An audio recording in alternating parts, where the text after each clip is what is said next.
This is quite nice. My man Seeks behind the camera. This is RADIx TV, another great edition. We got a legend right here. Thank you, bro. RAKIM. RAKIM, introduce yourself to the people. What's going on, everybody? Microphone Fiend right here, rocking the law, man. Let's go, baby. It's glad to have you on RADIx TV right now. Thank you, baby. All right, man. You just rocked Boston City Hall. How do you feel about the crowd out there? It was gravel, man. You know what I mean? The love and turnout that I got today, man. Right on time, man. I'll definitely be back to Boston, man. All right. Hopefully, we will book you next time you come out. I got you there. You know. All right. So, I mean, you did play a new joint tonight. You know, we got it on tape. You played a new joint from some new music that you've been working on or what have you. What's the future for RAKIM right now? What's the plan? Just working on this new album. The album's called The Seventh Seal. And at the same time, got my CEO cap on. A lot of big things coming from RAKIM, man. Got some artists that I'm gonna bring out maybe around summertime next year on my label. My album as well is gonna be on my label. So what's the name of the label? The name of the label is RADIx. You know what I mean? Nice and plain, you know what I mean?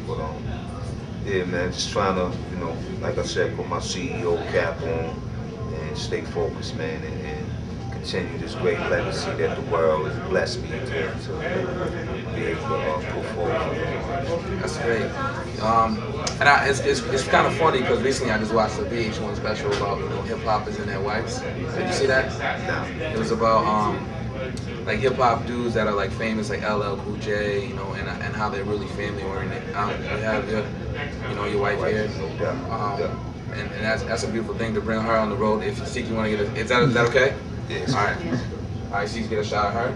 All right. I mean, I think that's a beautiful thing, and you have a family and everything. I mean, how do you feel hip hop has sort of helped you shape and mold into a man and manhood and fatherhood and to be a husband? How do you feel as though has that become an effect on that, or has it been more your spiritual beliefs or what have you? Well, you know, I try to use everything in life, man. That comes as a positive influence, man, to help me grow. Hip hop is definitely, played an important part of my life, man. It helped me grow as a man, as well as what I do on the side. I study a lot, you know what I mean? That brings the man out of me. My family brings the man out of me. My kids, you know what I mean? My wife. But it's everything in life, man, that I can learn something from. Like when I was small, quick story, when I was small, one day my grandfather asked me if I learned anything today. I was about to lie to him and say yeah, because it was the generic thing to say. I said nah, because I know if I would have said yeah, he would have asked me what I learned. And I was a young boy then, maybe 7, 8 years old. So he asked me, and I told him no. And he said, don't go to sleep.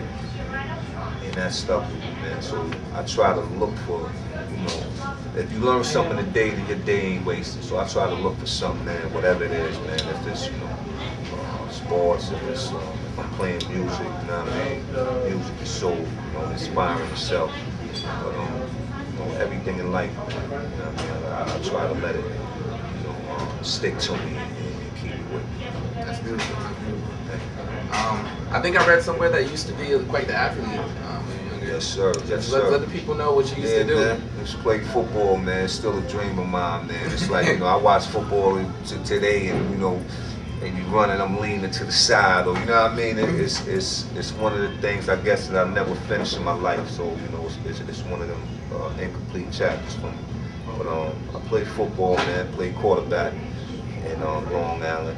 And, it was just, since I was small, I thought I was going to be a black quarterback in the NFL, you know what I mean? I mentioned that on one of my records, you know what I mean? Which got inducted to the Hall of Fame today, Warren Moon. Yeah, my dog, baby. Yeah, so yeah, man. He's and if you want to touch upon that, I mean, if you look at Warren Moon as a black quarterback, a leader in the NFL, you look at yourself, a black man in hip hop, a leader as well.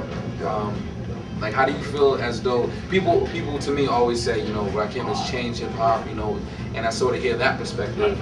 What's your perspective on what you contributed or what the way you directed where hip hop is gone? I ain't gonna be arrogant. I'm not gonna sit there and say that was my plan to change hip hop from the beginning. But I definitely want to make a difference, and I wanted to be different. And you know, I felt that I had you know, something to bring to the table. You know, when everybody was going right, I was going left, and everybody was talking about blue, I was talking about black. You know, so you know, it was a hard thing to try to stick to, because I always know I went against the grain. But for, you know, the world to accept me and really understand who I am and understand my music, you know, and being in the game, you know, rappers don't really have this, you know, longevity in the game. That's another thing, you know what I mean? about. Yeah. You know, a rapper's like a halfback in the NFL, man. Good 9 years, good 8 years, you know what I mean? And it's a blessing, man. You know, 86, it's 2006. And, you know, the reception I got today from Boston, man, you know, it says it all, man. So it's a blessing, man. We was upstairs, me and my wife, we talking about it today, man. Like, yo, Boston gave you a lot of love today. I was like, yo, no doubt. And to me, it's still, you know, I'm still, you know, in awe of the whole thing, because I've never been a person with a big head. I never let, you know, things get to me, man. You know, by people like yourself and people telling me how they appreciate it. That's what keeps me going. You know what I mean? And without that, I think I'll, you know, fall flat, man. So, you know, this right here is definitely, you know, good for my soul, man. So thank you, Boston, and thank my brothers right here, man, for showing me love and giving me the welcome. That's what's up, man. I just wanted to touch upon, as far as the longevity and writing and creating. Could you just take me through